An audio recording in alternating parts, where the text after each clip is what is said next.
Good evening and welcome to the Sporting Memories Cadwell Park quiz.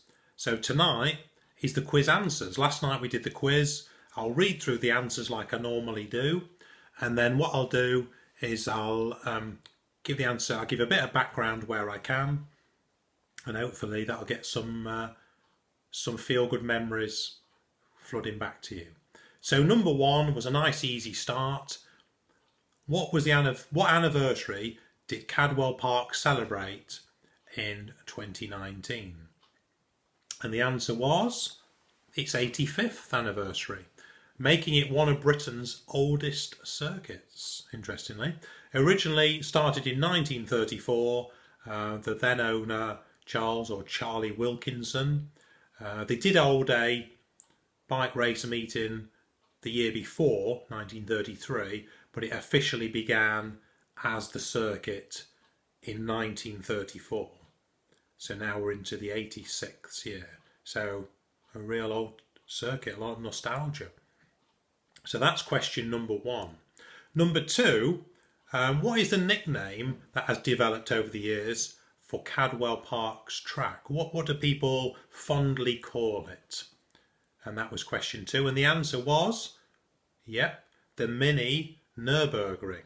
The mini Nurburg ring. So after the Formula One track in Germany, the Nurburg ring that's been used, because of Cadwell's track, the way it undulates and the different gradients, the twists, the mountain, all these different things, it's been likened to just a small scale version of the Nurburg ring in Germany. So quite a nice little nickname that for it. So that's number two, the mini Nurburg ring. Well done if you got that.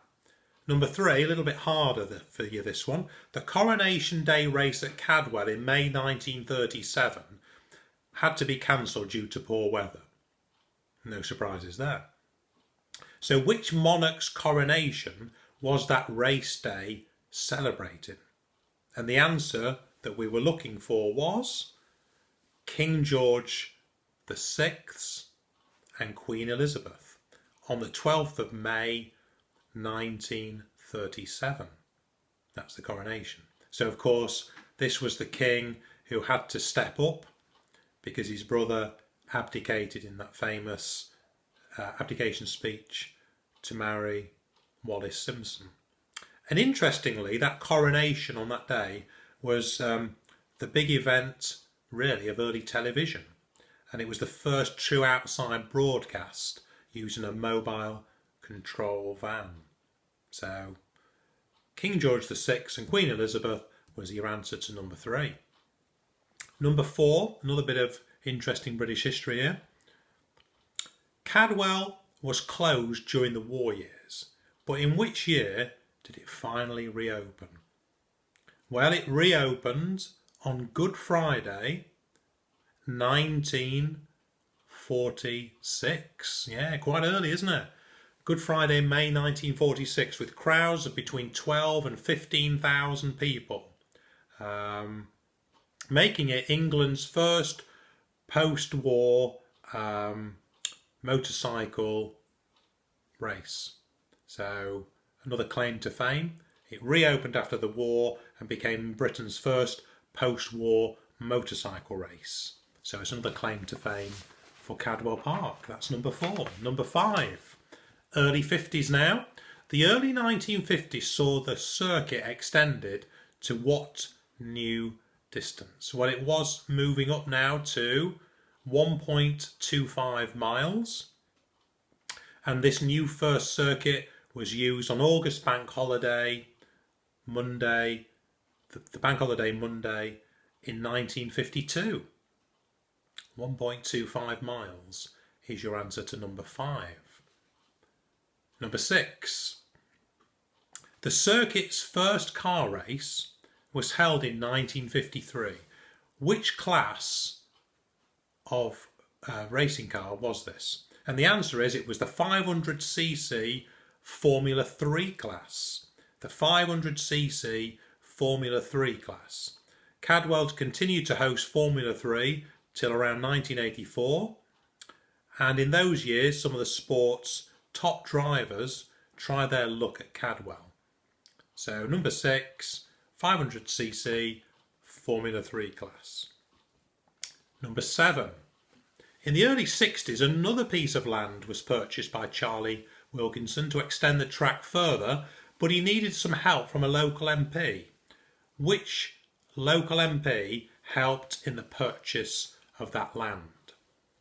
And if those of you who can cast your minds back will remember, it was the MP for Louth, who was Cyril Osborne. That's right, Cyril Osborne. He was MP for Louth from 1945 to 1969. So quite a long period of time. And he was succeeded by the MP for Louth. That's right, Geoffrey Archer. So Cyril Osborne was your answer to question number 7. Number 8. After the purchase of land in the early 60s, which we've just described, to extend the track, what was the new circuit length in miles? And the answer is 2.25 miles, the current length of the track. So it now included Park Straight, Gooseneck and Donington Curve, although later it changed to Chris Curve after Charlie's son. So the answer to number 8 is 2.25 miles. Number 9, quite a long question, but I'll go through it. During the 60s and 70s, Cadwell Park was host to some of the sport's top riders. It included John Cooper, Mike Hailwood, Bill Ivey, Agostini, Phil Reed. But it was a local rider who often stole the show, pulling in crowds over 60,000, turning up to soak the atmosphere up. Who was the rider? Who was that local rider who commanded such a following? And the rider was Derek Chatterton. Derek Chatterton, you might remember him. One of his big claims to fame in 1974, he scored the 500cc victory over the world champion at the time, Agostini, at Cadwell Park. So the answer for number 9, Derek Chatterton, the local rider. Well done if you got that. Number 10, promising racing driver Roy James, known as the Weasel, often raced at Cadwell Park, but was arrested and jailed for his involvement in what crime? Anybody can remember that? And this crime was his involvement as the getaway driver in the Great Train Robbery on the 8th of August 1963.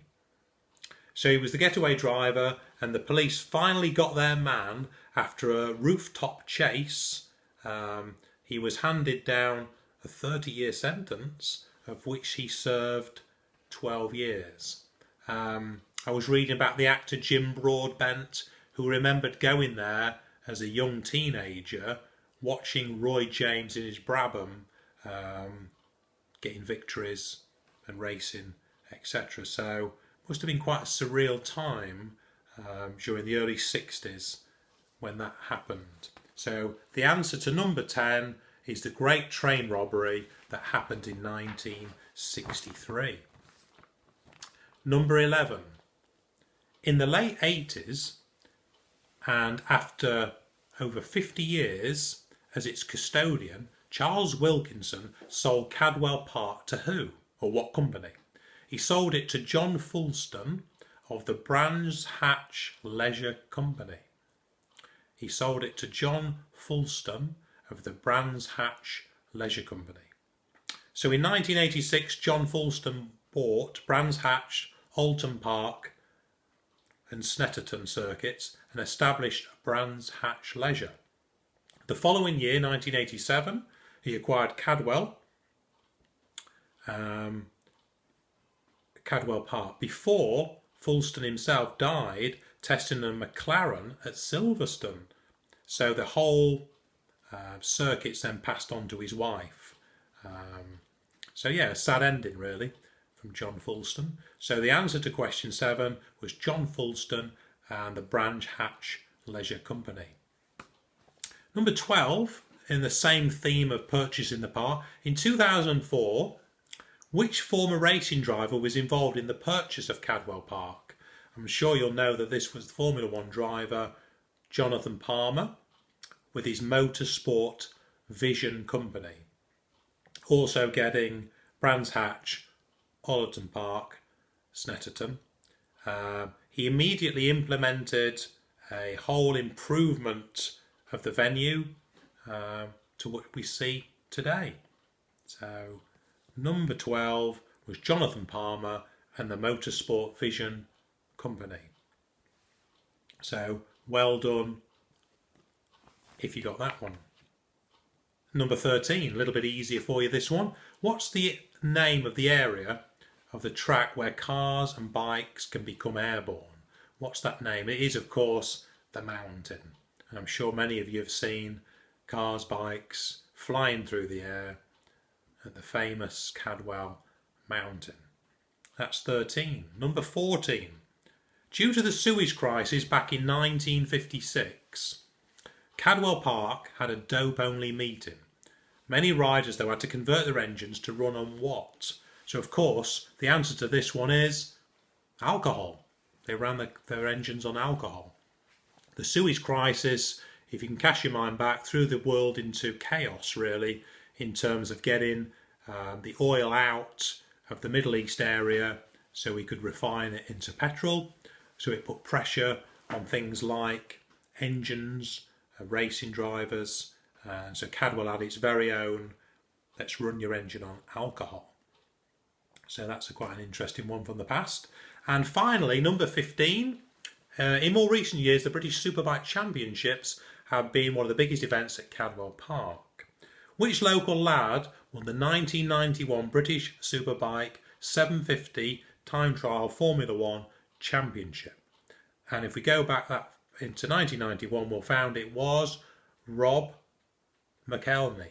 Rob McElhenney was the winner in 1991 of that Superbike competition. He competed for 5 years in the World Superbike Championships and became the British Superbike champion in 1990. So number 15, Rob McElhenney. So I hope you've enjoyed that little journey through Cadwell Park, and the answers have sort of triggered some feel-good memories there. I've probably missed out all the ones you wanted me to talk about, so hopefully I'll put another quiz on Cadwell together soon as well. But in the meantime, hope you've enjoyed that, and I look forward to bringing you another one next week. So bye bye for now.